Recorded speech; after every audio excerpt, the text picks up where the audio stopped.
Hi guys, and welcome to the channel. Today I have a slightly different video for you. I do have a couple of build projects ongoing at the moment, but today I'm going to be looking at this new book from Mig Jimenez called How to Build Urban Dioramas.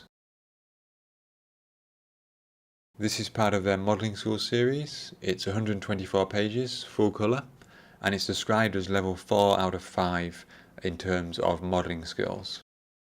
So if we look at the contents page of the book, we can see that it's divided into 8 main sections: assembly, bases and groundwork, facades, roofs, bricks, wood, metal elements and accessories.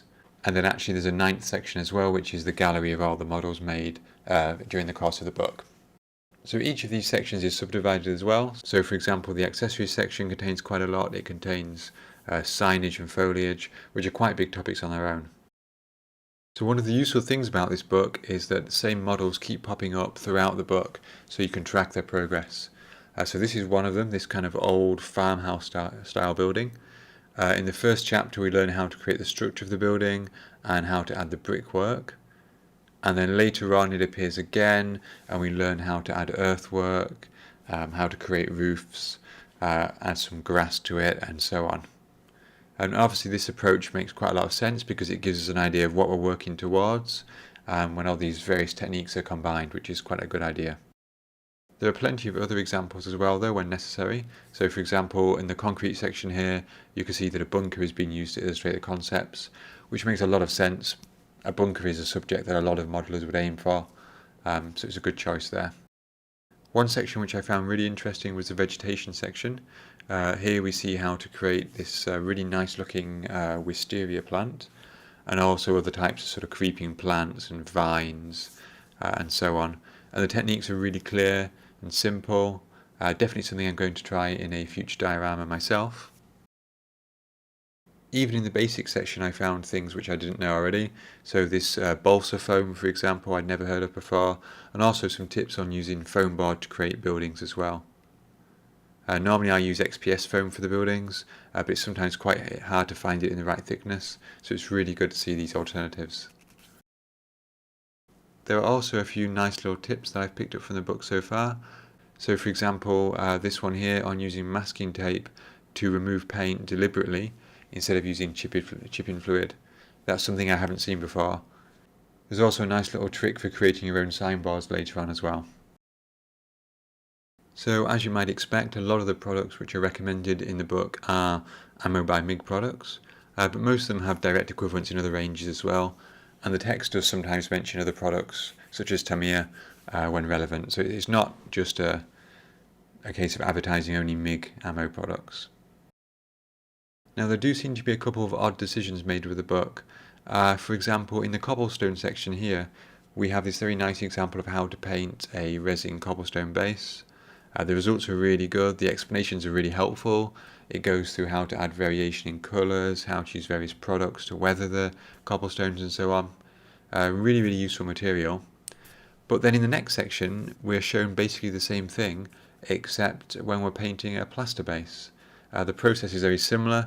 It seems odd to spend so much time on it, and even maybe a little bit stranger when a very common technique, actually constructing cobblestone streets, isn't covered at all. Now they do cover making pavements or sidewalks later on, so you could carry those techniques over to a cobblestone road, but even the explanation for making the pavement is limited to we use some plaster casts from a mould we made earlier. And it just seems a little bit odd to spend so much time on one thing and then skip something else which is related.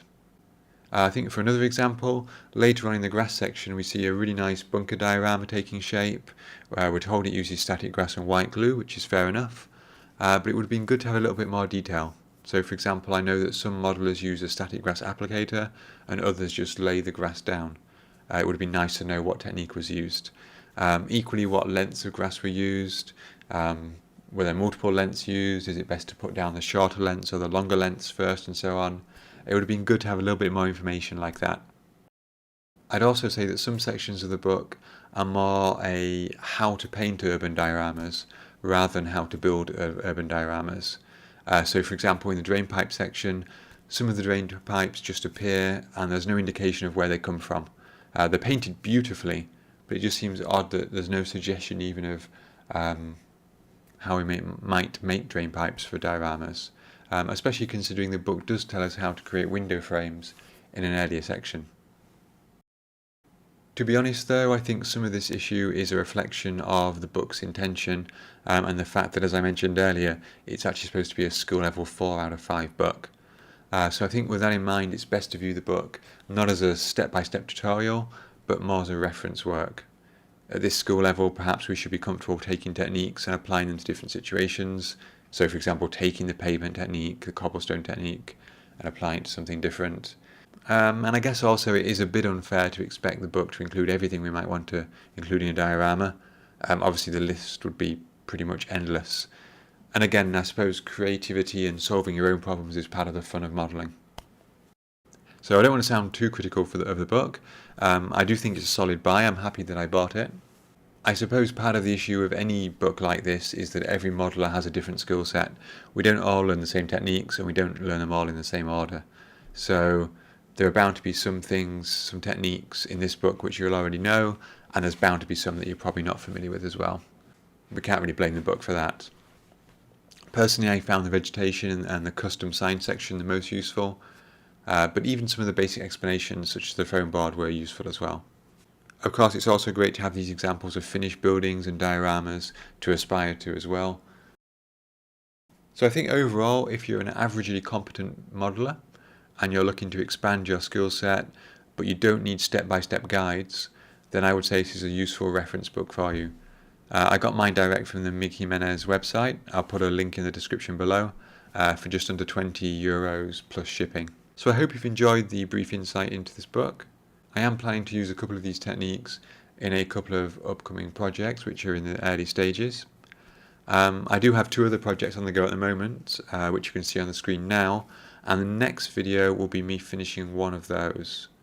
So thank you very much for watching, and I hope to see you next time.